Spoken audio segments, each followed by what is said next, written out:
Сәлем баршаңызға достар. Бүгін сіздермен мантаварка болмаған жағдайда табада осындай орама ханым деп аталатын тағамды бірге жасайтын боламыз. Мантаваркаге қарағанда табада жасалған өте дәмді болып шығады екен. Міндетті түрде соңына дейін қараңыз. Ең әуелі видеоны соңына дейін көрмес бұрын менің инста парақшама тіркеліп қойыңыздар. Күнделікті инстаграмда да керемет рецепттермен бөлісіп отыратын боламын. Ең бірінші ыдысымызға ұнды міндетті түрде ұн илегішпен өткізіп дайындап алдым. Және де бөлме температурасындағы судың үстінен бір шай қасық тұзымызды салып, жақсылап араластырып алдым. Және де ұнның үстінен бір жұмыртқа және де суымызды құйып, қамырды илеп аламыз. Төменге описанияға қанша құрам кететін барлығын жазып кеттім. Сол жақтан қарап жасай беріңіздер. Міне қамырды илеп болған соң пакетке немесе мен сияқты пищевой пленкаға 5-10 минутқа қалдырып қойсаңыздар болады. Енді оған дейін біз салмасын дайындап қоямыз. Салмасына үлкен бір дана пияз жеткілікті. Менің пиязым кішігірім болғандықтан 2 дана пиязды пайдаландым. Пиязымызды ұсақтап турап дайындап аламыз. Және де салмасына тартылған ет қажет болады. Мен ет өткізгіштен өткізген жоқпын. Пышақтың көмегімен ұсақтап турап шықтым. Сіздерге тартылған ет қолдануға да болады. Және де жаңағы турап алған пиязды үстінен саламыз. Және де дәміне қарай тұз, бұрыш және де өзіңізге ұнаған дәмдеуіштер қоссаңыздар болады. Барлығын салып болған соң 2 ас қасық май, сұйық май құйып жібереміз. Бізде еттің арасында май болмағандықтан осылай сұйық майды салып, араластырып, салмасын дайындап қойдым. Енді біз тамағымызды қуырып бастаймыз. Тағы да бізге бір дана пияз қажет болады. Бір дана пиязды өте ұсақтап, кубиктап турап аламыз, 4 бұрышты етіп. Және де тәтті болгар бұрышын қолдансаңыздар болады. Қызыл, жасыл, сары, кез келген түрін пайдалануға болады. Бұны да дәл осылай ұсақтап тураймыз.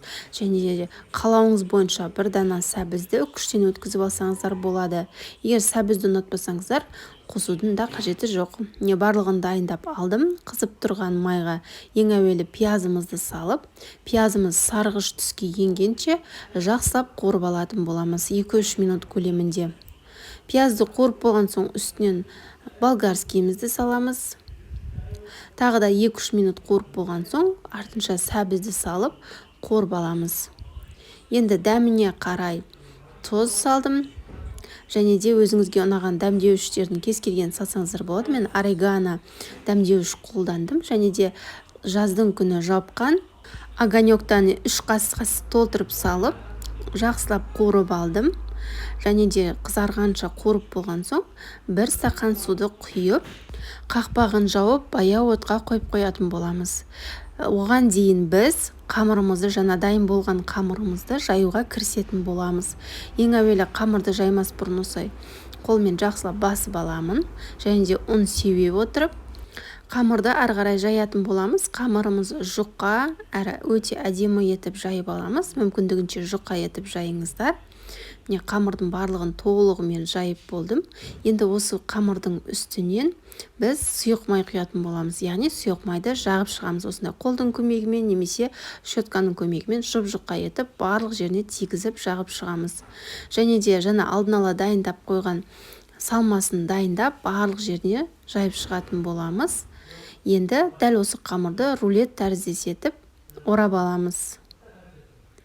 Енді оралған қамырымызды жаңа қайнап тұрған табамыздың үстінен жаңағы осы ораманы біркелкі етіп дәл видеодағыдай қойып шығатын боламыз.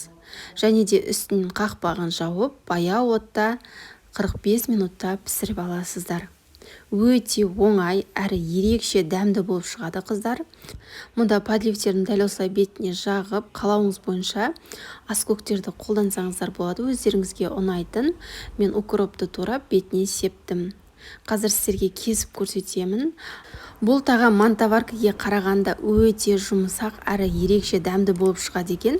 Сіздерге жасап көруге кеңес беремін достар. Менің парақшама тіркеліп, қоңырау белгісін басып қойды ұмытпаңыздар. Менің видеоларым ең алғашқылардың бірі болып сіздерге көрінетін болады. Назарларыңызға үлкен рахмет. Сіздермен болған ләззат.